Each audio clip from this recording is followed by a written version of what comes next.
Once again, we are here to talk about trans issues. Not a subject I wanted to touch upon for a while, but reality forced itself. In recent weeks I had the displeasure of getting acquainted with the work of YouTuber Essence of Thought, and I had to say something. The first thing that drew me in was a spat that Essence of Thought had with Rationality Rules, around the issue of trans women in sports. The dispute was seemingly around science, but it became apparent to me that it is actually a philosophical dispute, and the philosophical voice was missing. So in this video, I will add my voice to this debate. But it did not end there. As the argument escalated, Essence of Thought revealed her vicious side, bullying another YouTuber in a particularly despicable manner. I'm not going to comment on that drama, but instead I'm going to ask, what can make someone behave in such an unconscionable way? The answer, of course, is ideology. So in this video, we are going to expose the ideology that is responsible for this modus operandi. Before we get there, however, I'm going to have to lay some philosophy on you, because my previous videos have shown me that a lot of people are still struggling to understand the logic that allows trans identities to exist. A lot of people ask, how can someone born a man become something else? And the problem that they have is distinguishing between language and reality, signifier and signified. So I'll try to explain. Reality is made of things, and human beings create words to signify these things. These words do not exist in nature. They are arbitrary signs. A rock that you find in nature doesn't have the word rock stamped on it. We humans created the word rock, and when we find certain objects in nature, we recognize them as belonging to the category of rock. Similarly, you are not born a man. You are born an organism with certain traits, and human society recognizes you as belonging to the category of male human organisms, and assigns the word man to you, to signify your belonging to that category. Now, unless it's a private name, every word signifies a category that has several members. There are many objects which are named rock, and no two members are the same, which means that there is never a clear definition that we can give to the signifier. The definition that we do give them are general traits, but if we take a specific rock and examine it, we will see that the definition of the word rock doesn't exactly match it. In the past, we tried to solve this by saying that there are traits that are essential, true to every member of the category. But then we realized that this doesn't work either. In my video The Math Fallacy, I introduced the concept of family resemblance. The idea is that there are no essential traits to a category. There are many traits that are typical to it, and the more of those traits you have, the more you belong to this category. There are no clear borders. There are members that are clearly part of the category, and there are those who are questionable. For the latter, it depends mainly on the context. In one context, a certain set of traits will be seen as the traits that most define the category, while in another context it will be a different set of traits. So one might be seen as a member of the category in the first context, but not in the second. In the past, genitalia were seen as the essential trait that determines one's sex. There are also other anatomical traits that are different between the sexes, and it was assumed that they always correlate with the genitalia. Today we know that it is not that simple. One might have male genitalia, but other anatomical parts that are typically female. So today, the word male stands for someone whose anatomy is mostly made of traits that are typically male. There is also a set of behavioral traits that are typical to each of the sexes. The combination of anatomy and behavior is what we call gender. If someone looks and acts like a typical human female, we call her a woman. In the past, there were behavioral traits that were seen as essentially belonging to each sex, and if one displayed a behavioral trait that was of the opposite sex, they were seen as suffering from a mental defect. Now we know that human behavior is a lot more diverse. So now we define those who mostly behave in a way that is typical of females as feminine. So the relationship between signifier and signified is a complex one. Nature is diverse, and language is diverse. The simplistic claim that you are born either a man or a woman doesn't hold. You are born an organism with many traits. Usually, those traits are mostly typical to one sex, so we can easily determine that you are either male or female. And then, accordingly, we can assign the word man or woman to define your gender. But it doesn't always fit neatly to who you are. Some people are alarmed by this, and argue that words will lose meaning if we treat them so flexibly. But, guys, this is how language works, and this is how it always worked. Even when we had an essentialist approach, the traits that were seen as essential kept shifting. People just weren't aware of it. Let's take an example of a case where the signifier seems essential. Take the word bachelor. It signifies an unmarried man. You would think that a sentence like "this bachelor is married" is self-contradictory, and would never be true, right?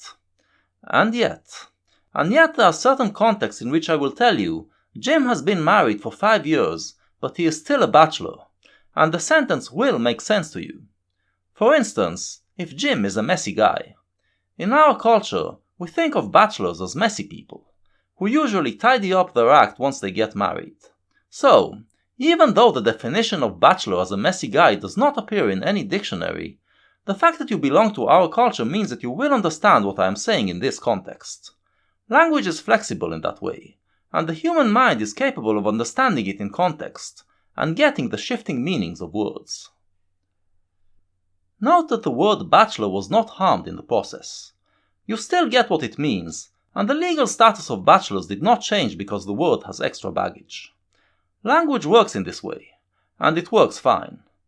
Unless someone is trying to use it to manipulate you, and you are not aware enough to detect it. And this is what certain trans activists are doing nowadays. So let's look into what they are doing. Let's analyze the language. Those who talk about this issue distinguish between 3 different things: biological sex, gender identity, and gender expression. Biological sex is the biological traits that you have. As we said, if the majority of your biological traits are traits that are typical to females, then we identify your biological sex as female. Gender expression is what we earlier called behavior. Some say that it is how you express your gender, but this is not accurate. You do not express your gender. Not usually. Sometimes you do. Sometimes you do express your gender. What are you doing? Taking a pod. No, you're not. You will not be taking our pod today, sir. Well, are you making your voice deeper? No, you are. You're imitating the God-Man. It's weird. No, I'm not. He just did it again. This is my voice. Here, Star-Lord is expressing his gender. He makes his voice deeper, to appear more manly. But usually, he simply expresses himself. He speaks in his regular voice.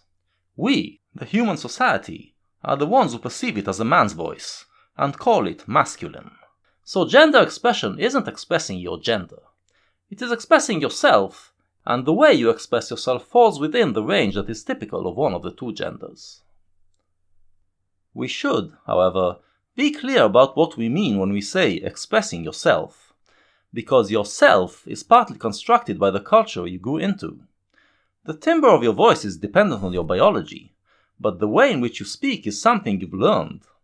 When you learn to speak, you did so by imitating other people, so if you were born male, you adopted the speech patterns of other boys. So gender expression is rooted in your biology, but a big part of it is socially constructed. A transgendered person is someone who feels alienated to their biological sex, or to the gender expression typical to their sex, or both. A trans woman, for instance, is someone who was born a biological male and was socialized to express as a boy, but then felt alienated to this way of expression, and felt she wants to express herself in a feminine way. Or she felt alienated to her male biology, and realized she wants to have a female body. Or both. And, if society allows them to, they transition. This is easy to understand. But what about the third part? What is gender identity? Well, the claim is that there is something beyond biological sex and gender expression. That every one of us also has a gender identity. If true, This would mean that you can be comfortable with your male body and with expressing yourself in a masculine way, but you still feel alienated to the word man because your gender identity is that of a woman. Trans activists want us to regard gender identity as something innate and accept the gender identity that one claims for themselves. I try to be open to the idea of gender identity, but after thinking about it, I can't accept it. How can you be alienated to a signifier? The only way that this can happen is if you are alienated to the thing that it signifies, which in this case means biological sex and gender expression. The word man is not innate to your nature. It is not something that you are born with. It is merely a signifier that we use to denote a human organism with male anatomy and masculine behavior. It is not a thing that exists anywhere outside of our language. So the idea that there is such a thing as gender identity, which is detached from biological sex or gender expression, is something that I have to reject. I've read accounts of transgendered people about the moment they've realized that they are alienated to their assigned gender. It usually happens at a very early age, and there are several versions. Sometimes they feel uncomfortable in their body. Sometimes it is about the way they want to express themselves. For instance, a 3-year-old boy wants to wear girls' dresses. And sometimes it's more vague. A 6-year-old boy realizes that he wants to be a girl. I guess this is where the idea of gender identity comes from. But, again, the only way this makes sense is if they are alienated to anatomy or expression. They may not feel alienated to something particular, like wearing boys' clothes, but to the combination of several things. But those things can only be anatomy or expression. You can't simply feel alienated to the word boy with no underlying reason. I read that recent scientific findings suggest that there is an area in the brain that is different in transgendered people. It seems that this area is part of what gives us our sense of self.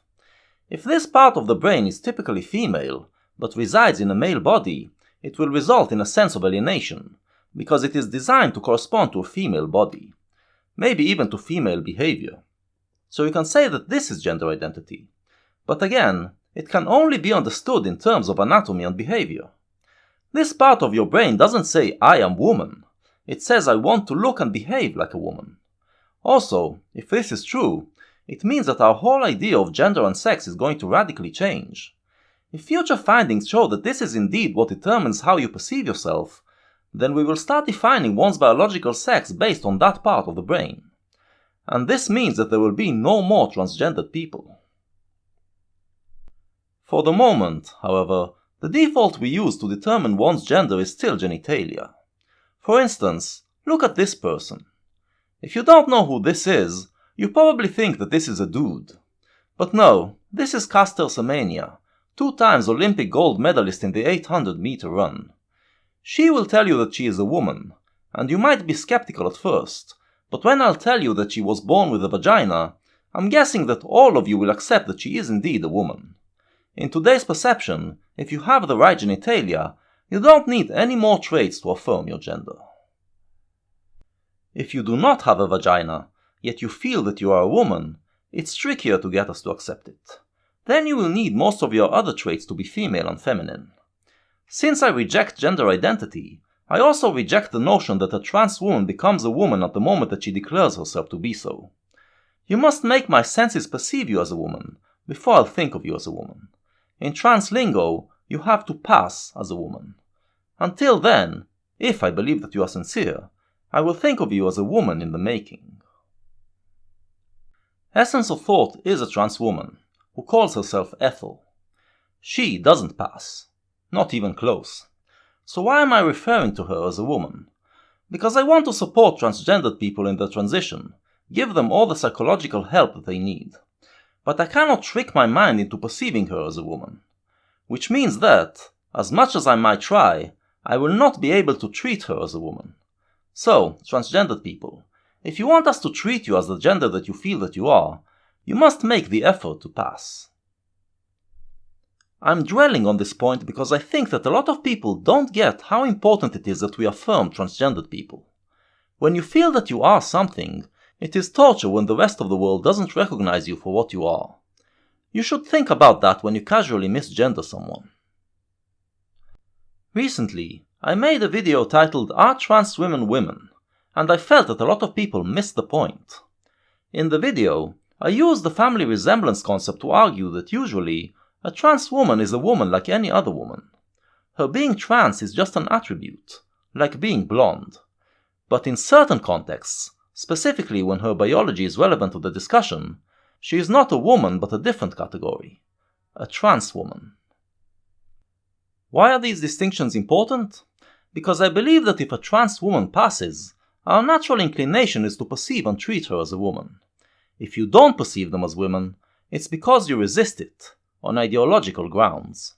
And the main reason people resist it is that they are afraid of the implications it might have.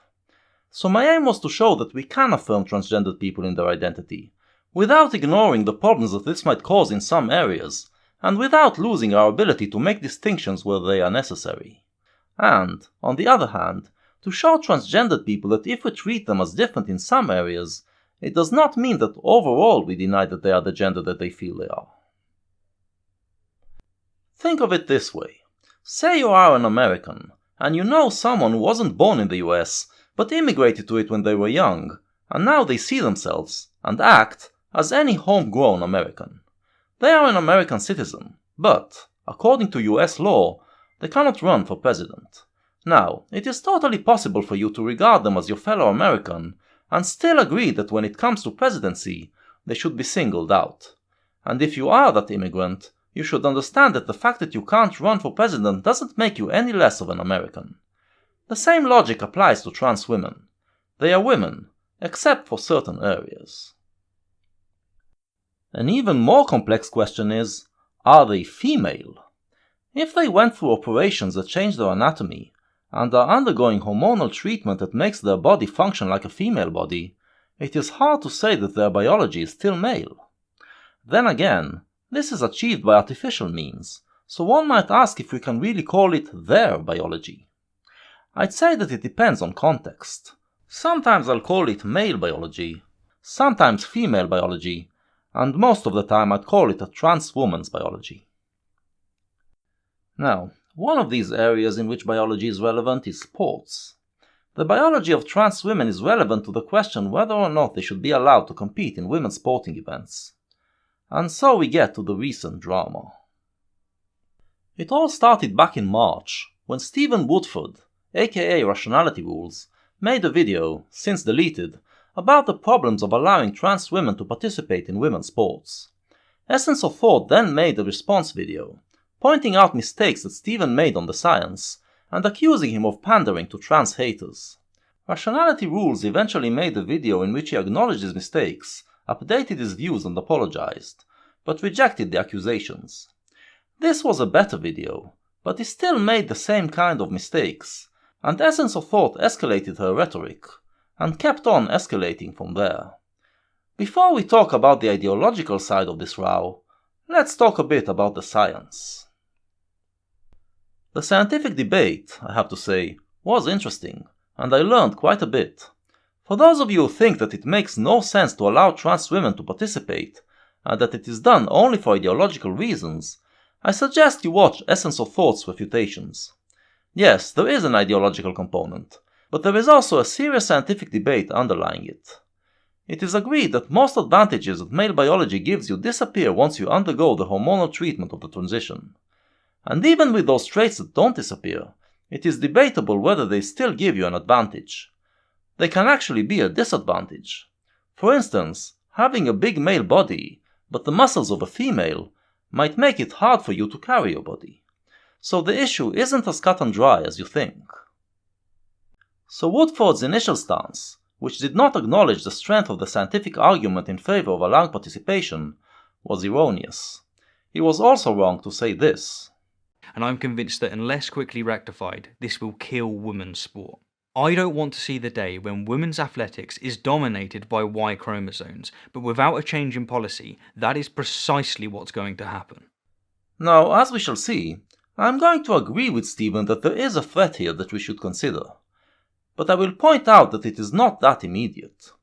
So this alarmist rhetoric should not be employed, especially when we are dealing with a group that suffers from hate crimes.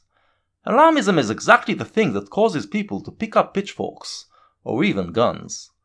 Let's refrain from it. Then, I believe that there was another blunder that Stephen made, which no one pointed out.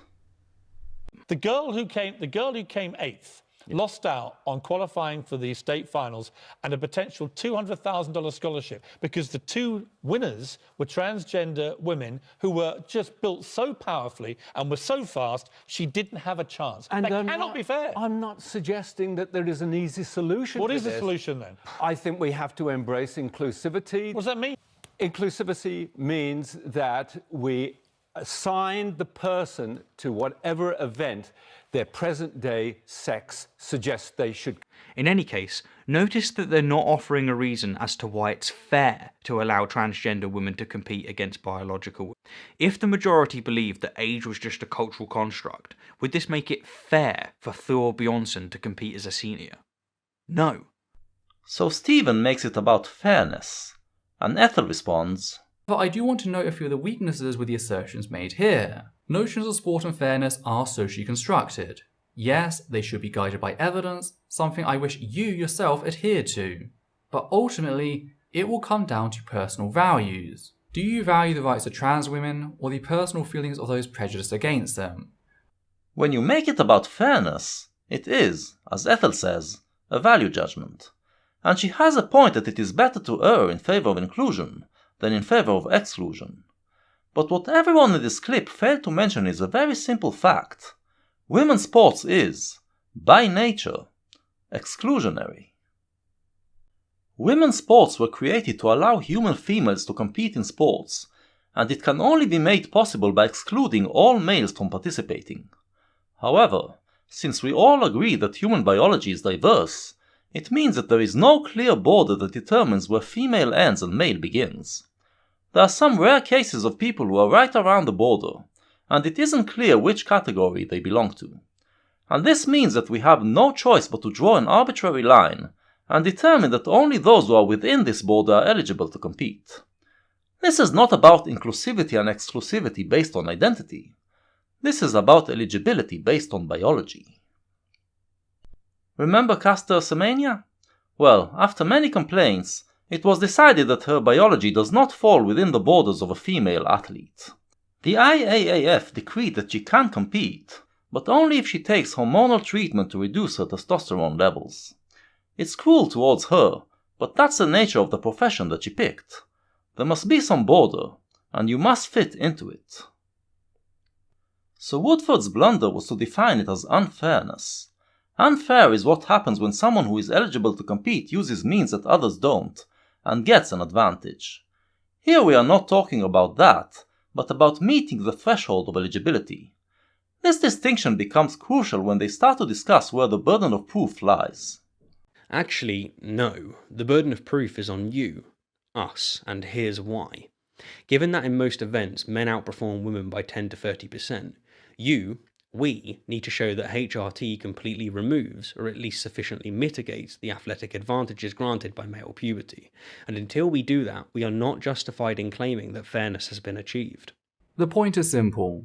When it comes to making ethical decisions, which this very much is, one should always default to the position with the least potential to cause harm. On one hand, we have the active violation of numerous human rights of trans women. On the other, we have...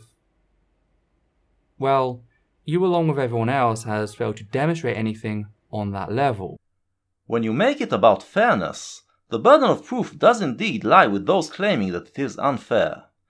If you are going to exclude certain individuals, crushing their dreams in the process, you have to prove that they are getting an unfair advantage. But when we talk about eligibility, the burden of proof is with those who believe trans women should be included. They have to prove that the hormonal treatment does indeed bring them within the eligible range. Now, when it comes to determining whether HRT, hormone replacement therapy, sufficiently removes all the advantages that males have over females and brings them within the female range, the issue is complex. As we said earlier, traits that are not changed, such as size, can actually become a disadvantage when you change other traits. But let's simplify it to discuss the principle. Let's look at this graph, which Stephen brought up. The bottom one shows the range of muscle mass in cis women, and the top one shows it for trans women after they undergo HRT. Let's say that we are talking about a sport where this is the only determining factor. I would say that the individuals that are in this range should be excluded from women's sports, at least until they reduce their muscle mass to within the female range, but the rest should be able to compete. Note that this means that I am not excluding trans women, just those that are outside of the biological range. If we are satisfied that we know all the factors that give males the advantage, and we know how to remove these advantages, inclusion of trans women in women's sports should be fine. However, there is another issue to consider here. If I understand it correctly, it is possible for trans women athletes to devise their HRT to reduce their muscle mass just enough to be in the top part of the range. This means that if we take 100 cis women and 100 trans women, there will be very few cis women who are close to the top, while most of the trans women will be there, thus effectively swamping the field and ruining women's sports. Of course, in reality there are very few transgendered people, so this doesn't happen.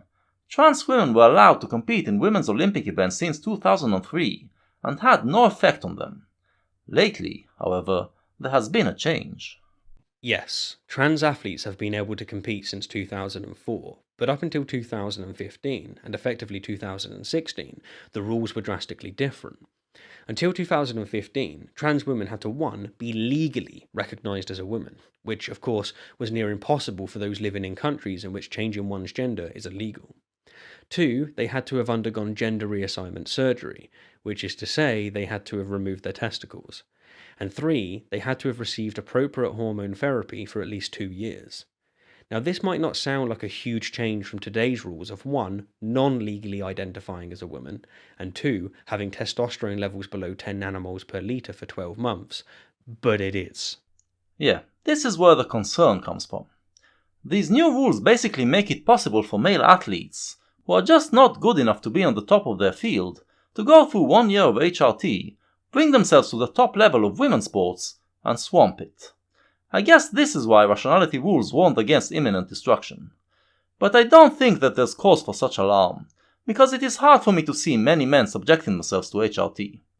Woodford points out, correctly, that athletes are willing to go through health-risking treatment if it helps them win. But Essence of Thought is also correct when she says that HRT is more than just about health. If you are a man, imagine what it would be like to suddenly have women's muscles. The psychological implications are something that very few men will want to experience. Also, when athletes risk their health, they do it for fame, and the riches that come with fame. But a man cheating his way into women's sports will not get fame and riches, rather notoriety and scorn. So the threat isn't that immediate. Then again, if transgenderism continues to gain popularity in our culture, I can see how we can have such cases in the future. So it is definitely a problem that we should be discussing. There is also this problem, which Essence of Thought herself presents. Nations are willing to pour millions of dollars into Olympic teams for the chance to win gold medals, and they'll do their research to figure out the easiest way to maximize that. So if there were strong evidence that trans women had a clear advantage over cis women, it would be very reasonable to expect nations to start hunting for trans athletes. Not for the benefit of said athletes, but to ensure the best shot at gold in the Olympics to uphold a capitalistic sense of national pride. But that doesn't happen. There are next to no trans Olympians, let alone any all-trans lineups. Oh, but there will be. If the current rules are left standing, it's hard to see how this will not happen. And these nations will not be hunting for trans athletes, as you suggest. They will simply take cis-men athletes and give them HRT. Ethel misses the point. The reason why many people are alarmed now isn't because they suddenly awoke to the problem of trans women in sports. It's because they believe that, in the zeal to be inclusive and allow trans athletes to compete, the rules have been changed to the point where they can be exploited by cis men. Now, the only other way I could think this to be relevant is if you believe cis men will lie, pretend to be trans women, and then use that to compete. At which point, not only do you seek to punish both cis and trans women for the potential actions of cis men, just tell me, how does that differ from the "and men will claim to be trans to access women's bathroom" myth? How? First of all, if you think that the debate around women's bathrooms is over, you are deluded. But there is a difference here. In that debate, our concern is the odd pervert. Also, there are no guards on public bathrooms, so you can claim that predators will do their thing regardless of the law. But here, we are talking about the danger that women's sports will be swamped by men. Until recently, there was a guard to prevent it, but now this guard has been removed. It is a concern that needs to be seriously discussed. But Essence of Thought is incapable of having this discussion, because of her prejudice. She can't accept that it is about biology, and insists that it is about identity. And this leads her down the unfortunate path which we shall now begin to explore.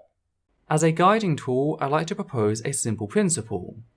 If your argument against trans women's participation in sport can be used to bar cis women, said argument is inherently flawed and should be discarded. Your proposal is rejected. Women's sports were never open to all cis women. This is about biology, not identity, as proven by the case of Castor Semenya. Essence of Thought is aware of the Castor Semenya case, which pretty much defeats her argument. So how does she deal with it? Like this. Now on the 1st of November of 2018, the IAAF implemented a new policy which seemed to have been designed to specifically target people such as Castor Semenya. This prompted investigation by the United Nations Human Rights Council in its 40th session. Said session took place between the 25th of February and the 22nd of March 2019. And in their article titled Elimination or Discrimination Against Women and Girls in Sport, they had the following concern. Quote, the eligibility requirements for the female classification published by the International Association of Athletics Federations that came into effect on the 1st of November 2018 are not compatible with international human rights norms and standards, including the rights of women with differences of sex development. So, because the IAAF is not on her side, Ethel turns to the UN. Now the UN, for a lot of people, symbolizes total corruption. But that's not entirely fair. There are parts of the UN that do a decent enough job. Only parts of it are highly corrupt. And of these parts, the worst of the worst is the fucking Human Rights Council. Known primarily for its raging antisemitism, this body is dominated by countries that are the worst human rights offenders in the world, which are using it to cover for their crimes. This is not a body that should be given legitimacy by taking what it says seriously. However, this doesn't mean that it is necessarily wrong on everything. So let's see what the concern is about. The article then goes on to discuss the multitude of factors associated with athletic success before listing the rights violated by the IAAS guidelines. Said rights include... The statement doesn't explain why they think that these rights are being violated, so we are going to have to guess. The right to equality and non-discrimination. This would make sense only if women's sports weren't exclusionary, or if it excluded Semenya on a basis other than biology. But if you say that it is discriminatory to exclude someone on the basis of biology from women's sports, then you are going to have to allow men to participate as well. The right to the highest attainable standard of physical and mental health, the right to sexual and reproductive health. These two are about health. I guess because the demand that she undergo hormonal treatment might be harmful to her health. But no one is forcing her to do it. She was found ineligible to participate, but given an avenue to do so by undergoing treatment. It's her choice if she wants to risk her health, or to give up on athletics. This is not a human rights violation. The right to work and to the enjoyment of just and favourable conditions of work. The right to work states that everyone has the right to work, to free choice of employment, to just and favourable conditions of work and to protection against unemployment. Well, no one is preventing Semenya from finding work. She just can't work at this particular job, because she is biologically unfit. This is a regular thing. I've known people who wanted to be pilots, only to be told in the exams that they are disqualified because their eyesight isn't 20/20, or some other medical reason. It can be soul-crushing, but nobody said life is a rose garden. Anyway, her right to work is not being violated. The right to privacy. Or was her biology being discussed in public because she chose a line of work in which it is relevant? Tough. It has to be said that to this day, we still don't know the details of Semenya's anatomy. They did a pretty good job at keeping it private. But we can deduce that she is intersex, so I guess that's why the right of privacy is being invoked here. But if these are your standards for right of privacy, then it is being violated whenever the media runs a story about someone. In other words, there is no violation here. The right to freedom from torture and other cruel, inhuman or degrading treatment and harmful practices. This again is probably about the hormonal treatment. Again, no one is forcing her to do it. And full respect for the dignity, bodily integrity and bodily autonomy of the person. And this too refers to the treatment, which is merely an option. In short, the UNHRC once again showed itself for the clown car that it is, and compiled this bullshit list of alleged violations, none of which hold under scrutiny. They just did what they always do, make meaningless statements to pretend that they are doing something about human rights, while avoiding discussion of real issues. In reality, nobody's human rights are violated by the IAAF rules. All that is happening is that some people are denied work in a certain field because they don't have the biological requirements to work in it. But Ethel treats the UNHRC as an authority on human rights, and from then on she repeatedly uses their list of alleged violations.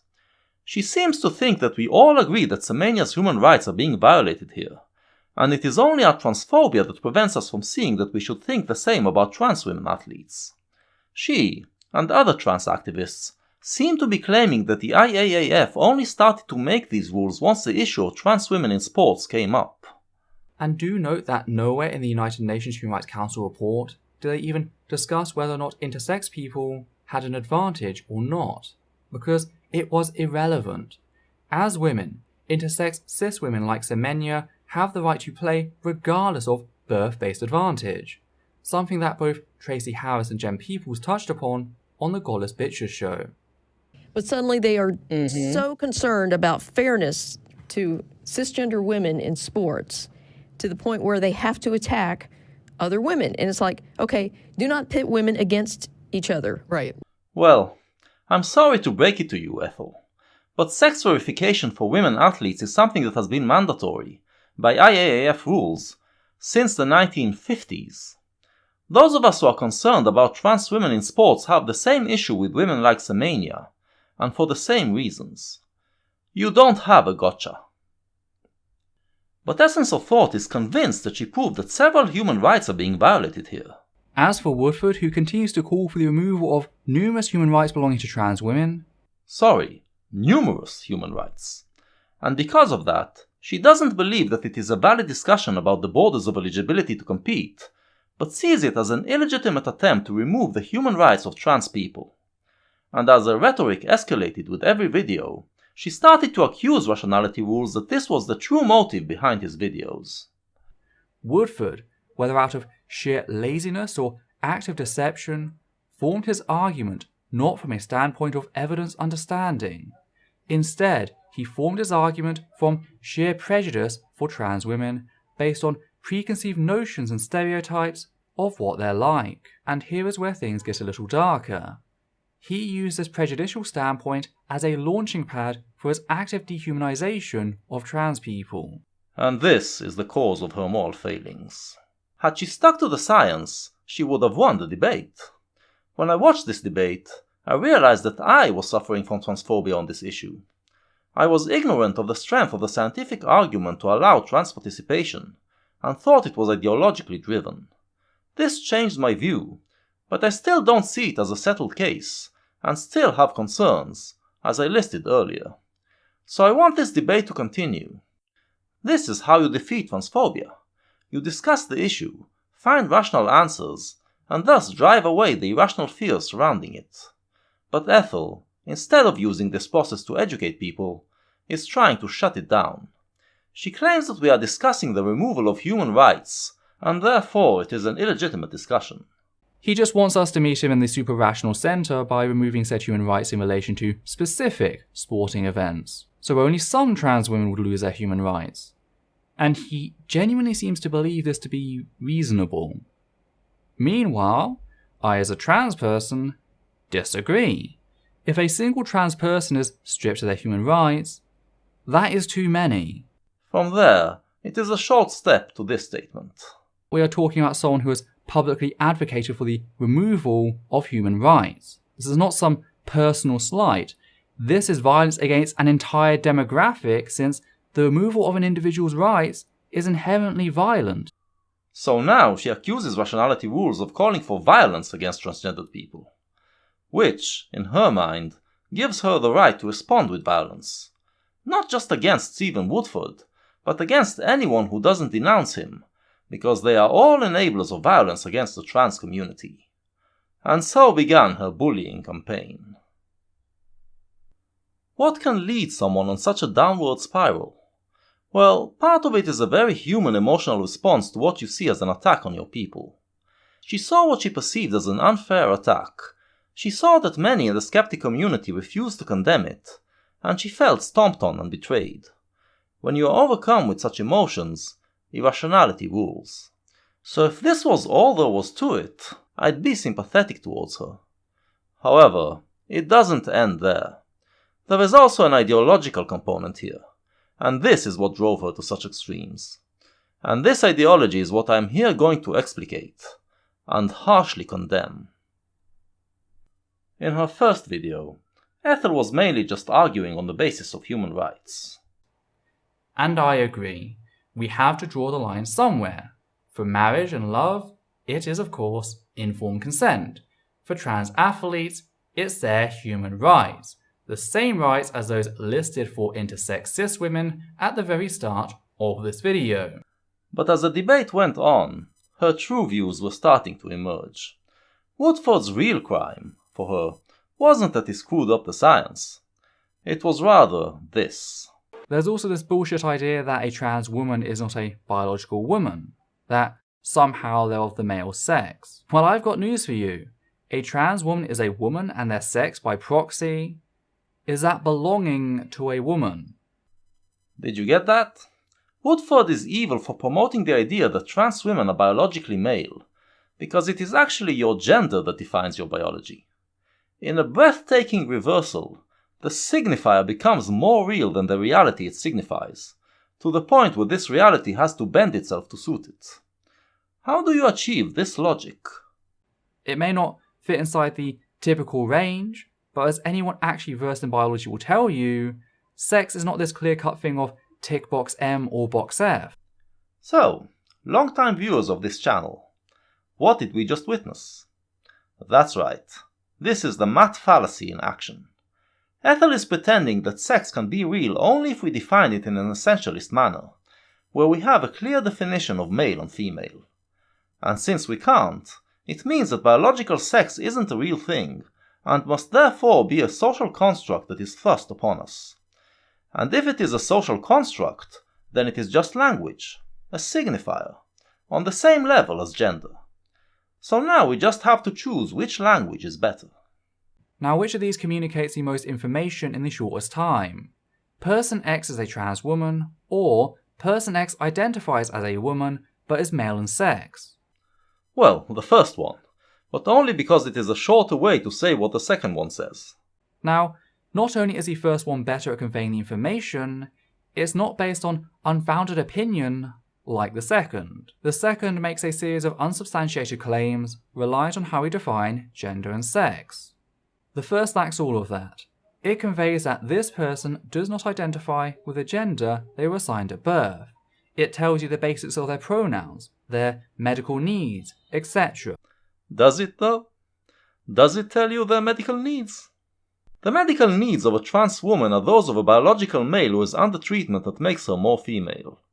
But if you deny biological sex, then the signifier trans woman doesn't signify that. It doesn't signify anything about someone's biological condition, including their medical needs. If you think it through, you will realize that it becomes an empty and meaningless sign. Ethel, by the way, denies that she is a biological sex denier. What she means by that is that she does believe that we have biological traits. She just rejects the categorization into male and female because of the diversity of sex. But, as we said in the beginning of this video, every category in our language is imposing a single signifier on a diverse group of things. If you reject the categories of male and female on this basis, then you will have to basically reject every other category as well, and then all the words in our language will become meaningless, rendering us unable to communicate. Your position, Ethel, is what we mean when we talk about biological sex denialism. This is what I meant earlier when I said language is being manipulated. And this is not coming from YouTubers like Essence of Thought. This is coming from the Academy. Take, for instance, Rachel McKinnon, a trans woman and the women's cycling world champion. McKinnon is also a doctor of philosophy, someone who should know better, and I suspect does know better. But she is manipulating language to support her case. There is no clear set of criteria, just like with being a woman, to being female, and then this applies just as much to being male. So biology is not neat. It isn't divided into what we call sexual dimorphism. There aren't only male and female in our species. So because we have to socially make some decisions about which characteristics constitute being female and which ones constitute being male, recognizing that there's some gray area, we also now think that sex is socially constructed. So both gender and sex are socially constructed. It's just that they're made out of different stuff. So gender is socially constructed out of social stuff. Fashion, for example. Whereas sex is socially constructed out of physical stuff, bodies, biology, chromosomes, hormones, genitals, things like that. This is the math fallacy again, disguised in philosophical talk. And Ethel sees her as an authority. She does, however, disagree with her on one point. Though I do disagree with her on some points, namely that whilst I consider gender expression to be socially constructed, I do not hold gender identity to be such. I view gender identity as an inherent part of the human mind, something the evidence corroborates. So, if before it seemed that she was saying that both sex and gender are constructs, here we go a step further. Biological sex is a construct, gender expression is a construct, but gender identity is real. Why? Because it is part of the mind, part of your personal experience, which Ethel, like a regular SJW, believes that is something that cannot be denied. But again I must ask, where does your experience of gender identity come from? It can come only from one place, from the identification that you feel with the body and behavior of one of the sexes. So if you say that biological sex and gender expression are both constructs, gender identity must be a construct as well. Once again, Essence of Thought fails on thought. In essence. All of this begs the question, why is it so important for Ethel to show that gender is real while biological sex is not? And I believe that we should ask this question, because answering it will give us the key to explain her behavior. But to answer it, we will have to go deeper. In my video titled The Ideology of Social Justice, I analyzed the ideology of the social justice movement and defined it as a Frankenstein's monster.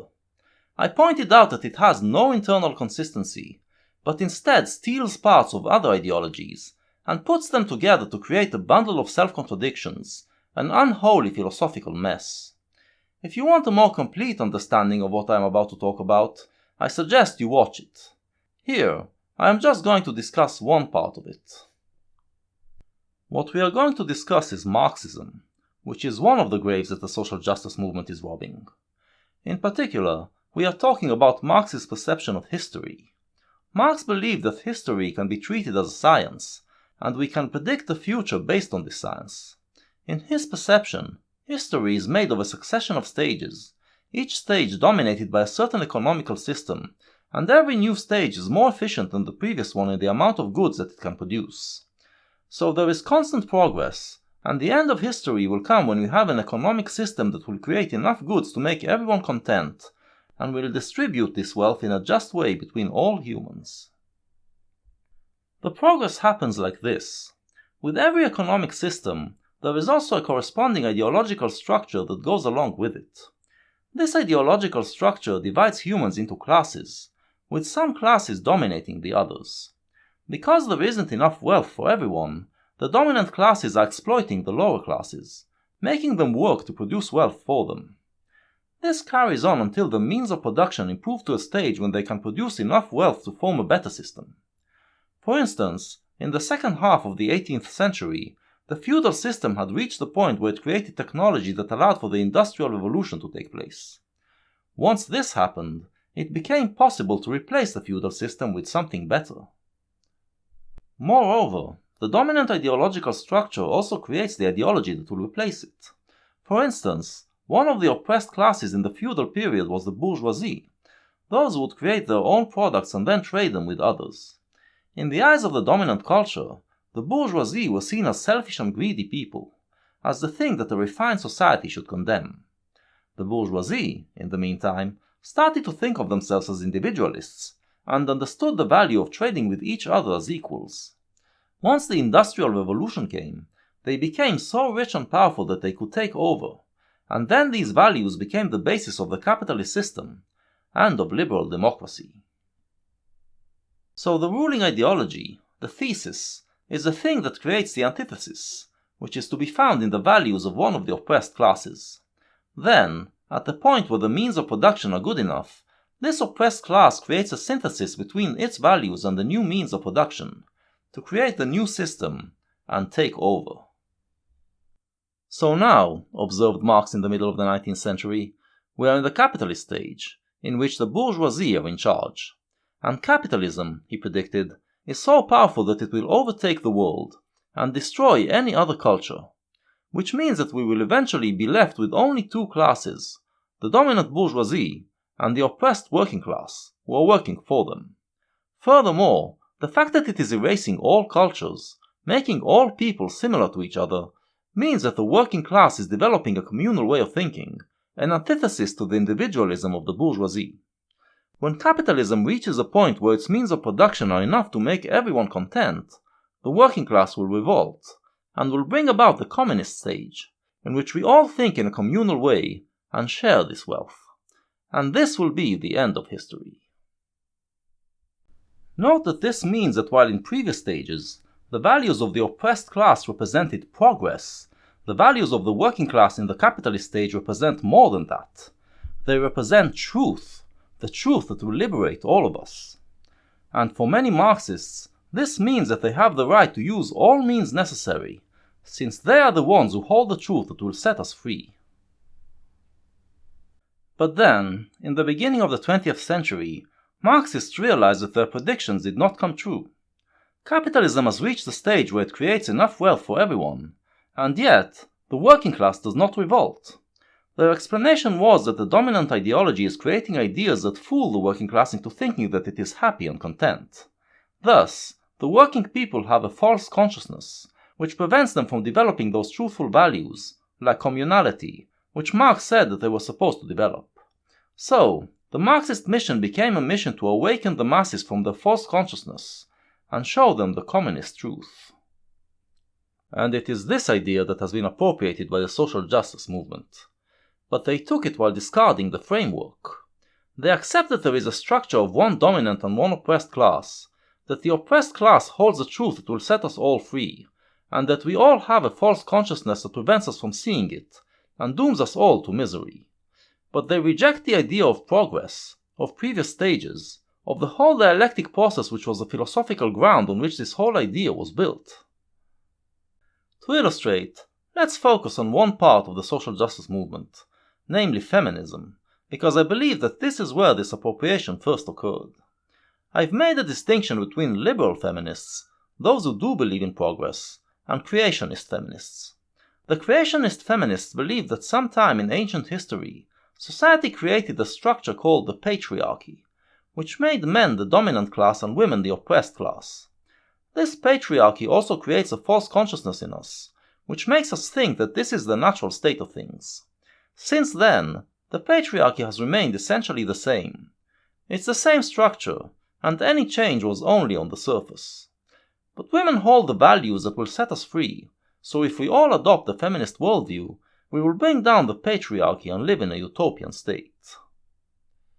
Now, the first question I have to creationist feminists is, if we are all ruled by false consciousness, how do you know that feminism is true? Also, How do you know that women are the oppressed class? Maybe men are suffering more, and you can't see it because of your false consciousness. The Marxist actually has a reasonable answer if you pose them the same question. The Marxist will say that since they can see the entire historical process that led us here, they can transcend the ideology which the current structure imposes on us, and see the truth. Also, since history shows us that the class that performed the revolution then became the dominant one, and that the new oppressed class was created from the ideology that it imposed, we can tell that the bourgeoisie, the class that brought about the capitalist revolution, is now in control, while the working class, which was formed out of the capitalist system, is the oppressed class. But the creationist feminists cannot give this answer. The patriarchy structure is just something that they appropriated from Marxism, with no philosophical basis to support it. Since they can't claim that the patriarchy created women, they say that it created the gender roles. The differences between the genders, when it comes to gender expression, are not rooted in nature. They are something that the patriarchy forces on us. They are the false consciousness which we must overcome. But underneath the genders, biological sex is real, and the females are the class that holds the truth that can liberate us. Female traits like emotionality and empathy are the basis for a just society. These traits are oppressed by the patriarchy, but if we set them free and let them guide all of us, including the men, then we will bring down the patriarchy and have a truly just society. This idea of the patriarchy was adopted by other groups, but they appropriated it to their own means. The trans version of it says that gender is real, while biological sex is constructed by the patriarchy. Because of our false belief in biological sex, we believe that females are weaker than males, and because of this belief, we actually raise our women to be weaker. This results in inequality, rape culture, and all that bad stuff. But if we all learn to live according to our gender, we will be liberated of biological sex, and then we will all be equal and happy. And this is why it is so important to essence of thought to assert the realness of gender and the falsehood of sex. Like I said, Stephen Woodford's real sin wasn't that he screwed up the science, it's that he treated biological sex as a real thing. This is the thing that Ethel cannot forgive, because in her mind, this is the thing that prevents social justice. And because it prevents social justice, it is the thing that is responsible for violence against the trans community. For her, anyone who believes in biological sex has blood on his hands. I've coined the term neo-Nazis to define people like Essence of Thought, transgendered people who hold this ideology that I have just explicated. Like the creationist feminists, like radical Marxists, the neo-Nazis are driven by the idea that they hold the truth that will set us all free, and this gives them the right to use any means necessary to do it.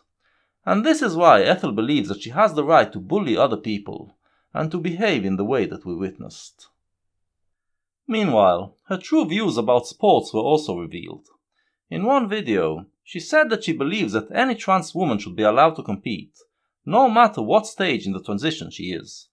So basically, anyone who self-identifies as a woman can compete, even without HRT. In another video, she said that eventually we should do away with gender separation in sports. This is based in her belief that the physical differences between the sexes are a construct that will eventually disappear, and this is her true goal in this debate. But don't worry that the neo-Nazis will ever become strong enough to threaten the Olympics, because while they are busy trying to destroy it, they are losing that other form of Olympics, the oppression Olympics. You may have noticed that the worldview of the creationist feminists and that of the neo-Nazis are diametrically opposed to one another. While the former sees biological sex as real, and gender as a social construct, the latter sees gender as real, and biological sex as a social construct. One of them must be wrong, and not just wrong. If they are wrong, it means that their deepest truth, the truth that they believed will liberate us all, was nothing but a lie. And not just a lie, but the lie that is at the basis of the patriarchy, meaning that they were the ones most guilty of upholding the patriarchy. So a lot is riding on this question. Now, how do we decide which is the truth and which is the lie? Why, by observing which is more oppressed, of course, because the more oppressed is the one that represents the truth. And so we get the oppression Olympics, in which every group is tearing the others apart, trying to prove that they are the most oppressed, and, in the process, tearing apart the social justice movement. In the Oppression Olympics, everyone's a loser. The fight between the creationist feminists and the neo-Nazis is just one of the many inner fights that the social justice movement is embroiled in, the result of its many inner contradictions. And in the process, they are losing power and friends. One of the results of Ethel's actions is that the atheist community of Austin, which was a welcoming home for transgendered people, was torn apart by inner fighting, and those who were on Ethel's side were forced to leave. The ACA will survive, and will probably do better now that they got rid of the SJWs, but the trans community lost. To avoid this from happening again, we need to learn to differentiate between regular transgendered people and neo-Nazis. The former is a marginalized group that could use friendship and help. The latter are an enemy to liberal society, and to any society. I know that it will never make up for the harm that I've caused, and that many of you will never consider me an ally again. I understand. I didn't realise we consider you an ally to begin with. I thought we just kind of saw you as sort of neutral. As you can see, Stephen, you are wrong if you think that you can appease the neo-Nazis. But your real mistake was using the word ally in the first place. We are not at war, and transgendered people don't need allies. They just need us to treat them as fellow humans, affirm their gender, and defend their rights. Who is at war? The neo-Nazis. And when the word ally is used by neo-Nazis, or by social justice warriors of other groups, it means someone who isn't part of the group, and therefore does not get to think or speak for themselves. The only thing that an ally is allowed to do is accept their truth, accept that you are their oppressor. Defining yourself as an ally will basically make you a slave, and at the first moment that you disobey, and try to think for yourself, you will be viciously dogpiled by people like Essence of Thought, and then you end up crying and cutting yourself. So, not an ally to trans people, just a fellow human who will stand up for their rights like we should all be doing for any fellow human. And it is important that we continue to do so, and not allow the odious acts of SJWs to discourage us. And, most importantly, keep talking.